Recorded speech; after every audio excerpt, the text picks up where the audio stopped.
Assalamu alaikum, dear friends and colleagues.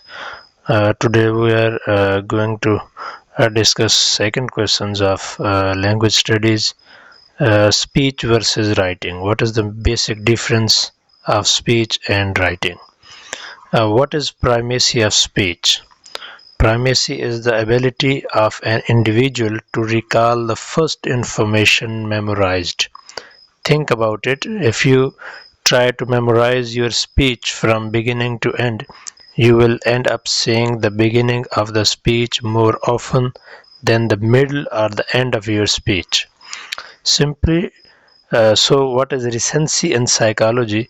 The recency effect is a cognitive bias in which those items, ideas, or arguments that came last are remembered more clearly than those that came first.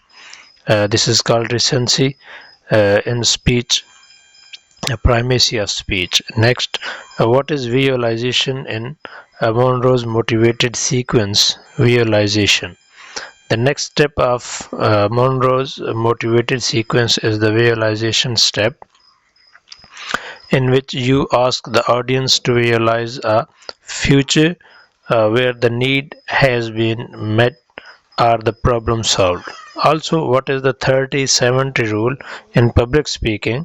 The 70-30 rule of communication says a prospect should do 70 of the taking during a sales conversation and the salesperson should only do 30 of the talking. What does the topical mean in speech? We see the difference of topical means in speech. A topical pattern is the most common way to structure speeches, particularly speeches of information, because it is relevant to nearly any topic or type of speech. A topical structure involves dividing your central idea into topic categories or subtopics that surrounded the main topic. What is recency effect in communication?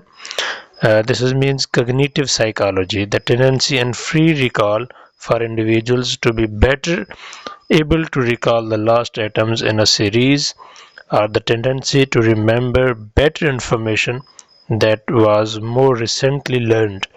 Apply this to persuasive communication would favor climax order. So this is called a topical mean speech, and we have discussed the speech and writing basic difference and major points. Thank you. Allah Hafiz.